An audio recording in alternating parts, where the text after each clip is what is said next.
It just feels like I have my face in bubbles. Like I stuck it into a bubble bath or something.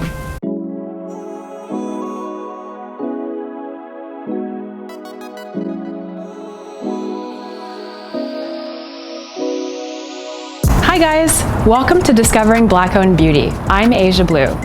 So to be completely honest with you, I know nothing about skincare.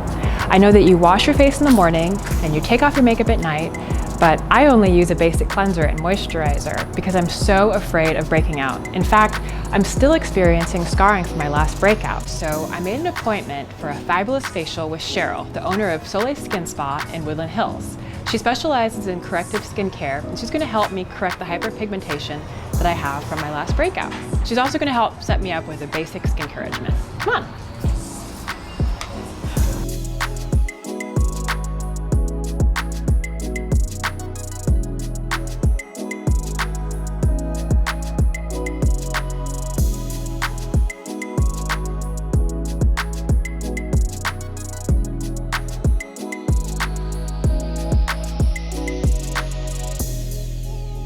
So I've spent most of my life thinking I had oily skin, but in our first session together, you helped me to see that it was actually the moisturizer that was breaking me out. Absolutely. You were using a moisturizer that contains shea butter. And because you have oily / acneic skin, it was just too rich for your skin. Shea butter is actually the worst you can use on your skin when you have acne. It causes congested pores, and it causes excess oil on the skin, which is the two things that you're trying to eliminate when you have acne. Well, they make it seem like, you know, it was such a great product because it had retinol in it. Well, retinol is amazing for acne. I love retinol, but paired with shea butter, it's just not a good combination. Oh, okay. Yeah, but retinol is amazing for the skin. I love it, I use it myself. So what are some other reasons why people of color might struggle with hyperpigmentation? The main cause of hyperpigmentation in people of color is trauma to the skin. So there are many different ways we experience trauma. The sun being one of them, but any type of trauma to the skin.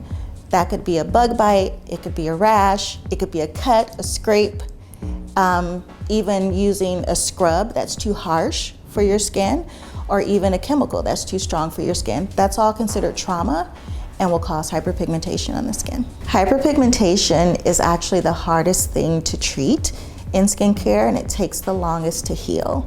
So it can take anywhere from 6 to 12 months for that dark spot to heal, sometimes even longer, depending on how you're treating the scar, if you're using any products that are gonna help to lift pigment from the scar, and also how much sun exposure you're getting and whether or not you're protecting your skin from the sun, which is why sunscreen is so important. By wearing sunscreen, you're actually preventing that scar from getting darker. You're protecting your skin from the UV rays from the sun. So I have to wear sunscreen, even though I have natural melanin. Absolutely. So there's a misconception out there that people of color don't need to wear sunscreen because we have natural melanin in our skin.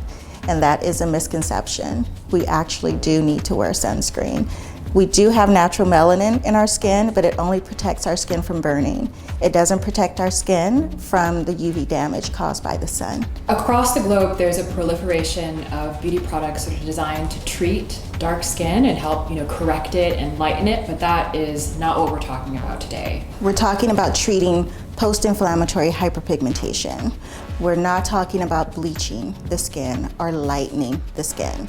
Those products are extremely dangerous. Most of those products contain very high dosages of hydroquinone, and hydroquinone in large doses has been known to cause cancer. And oftentimes it makes the skin worse. It makes the hyperpigmentation work. While you're using those products, your skin does get lighter. It does actually bleach the skin. But the moment you stop using those products, your skin actually gets much, much darker. Are you ready for your treatment? Yeah!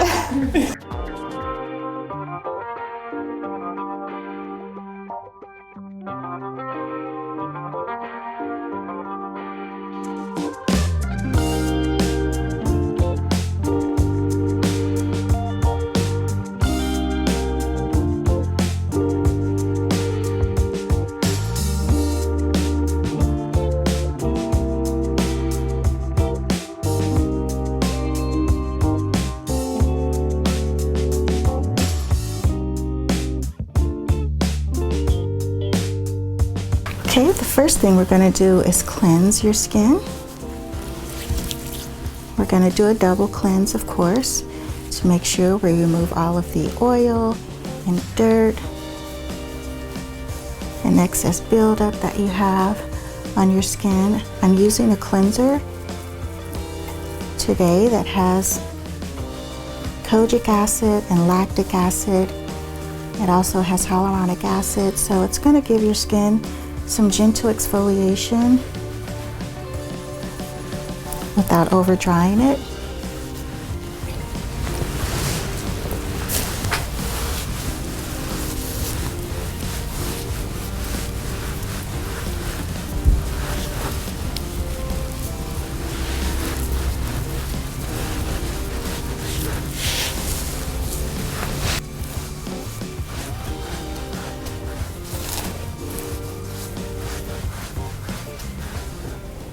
Because you've got a little inflammation on your skin and a few breakouts, I've chosen the pumpkin peel or the pumpkin enzyme.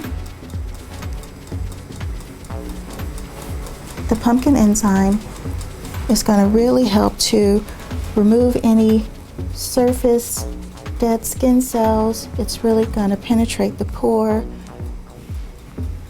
loosen up and soften anything that's trapped in your pores.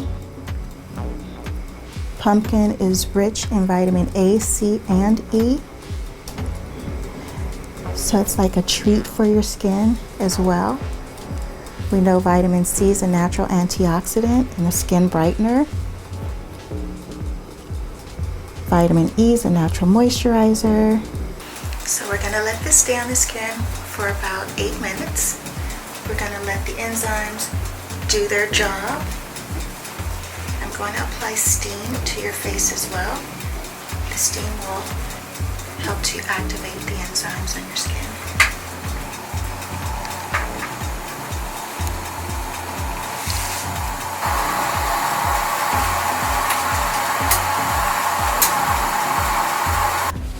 Mandelic acid is really great for sensitive skin and for darker skin because the molecule in mandelic acid is larger than other acids like glycolic, for instance. The molecule is a lot larger, so it penetrates the pore, but it doesn't penetrate as deeply and as quickly, so it's less likely to cause irritation. It's less likely to cause irritation and overstimulation. And again, any type of overstimulation or trauma to the skin can cause hyperpigmentation, which is why I typically don't use glycolic too much. And if I do, I use it in lower concentrations at about a 5% or less. Another thing I love about mandelic acid is not only is it an alpha hydroxy acid and gives you that great exfoliation, that gentle chemical exfoliation, it's antibacterial, so it's really great for acne. How does your skin feel? Great. Okay, now I'm applying an oxygen mask. One of my favorite parts of the treatment. Oxygen is great for acne-prone skin because the P. acne bacteria cannot survive in oxygen. Oxygen also revitalizes the skin. It's like a breath of fresh air for the skin, increases blood circulation, and also hydrates the skin. Feels bubbly. It is bubbly. It's bubbly magic. It just feels like I have my face in bubbles. Like I stuck it into a bubble bath or something. It looks like you stuck it into a bubble bath, doesn't it? I love this mask though. I really do. After we're done with the oxygen mask, I'm going to get you under the LED lamp. Okay. You do have some inflammation on the skin today, so I want to put you under the blue light LED to calm that inflammation. The blue light also kills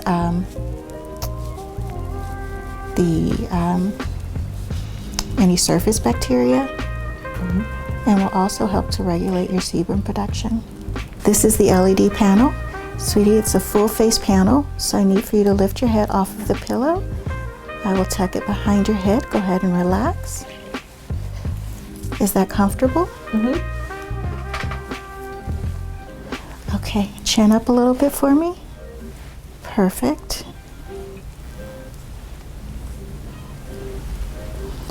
Okay, keep your eyes closed throughout the entire treatment. The light will be a little bright when the panel first starts, but your eyes will adjust. It will become very relaxing. Blue light LED is also great for acne. It kills the P. acne bacteria. It also helps to regulate your oil production, which is really important because the P. acne bacteria feeds off of oil. Is this the same thing as the wand at other spas? That is high frequency. High frequency is it's a different modality. Okay. Two different type of lights. LED works very similar to high frequency, but there's so many extra benefits with the LED light over high frequency, which is why it's my first choice. So for someone like me who's very sensitive to hyperpigmentation, what is the ideal skincare routine? Well, not only are you sensitive to hyperpigmentation, you do have some mild acne going on as well, so we want to address both of those concerns. So my recommendation is that you use a cleanser with an alpha hydroxy acid in it. So that's your lactic acid or mandelic acid. My favorite is mandelic, so I would recommend that you use a cleanser with mandelic acid. That's going to give you some gentle exfoliation daily without over drying your skin. It's going to keep your skin nice and hydrated, but give you the exfoliation that you need. And then I would recommend you follow that with a toner to balance out the skin. A mild toner, nothing too aggressive, nothing active. And I do recommend that you use a mandelic acid daily, also a serum in a small concentration, about a 5%, and an oil-free moisturizer. And then of course, your sunscreen.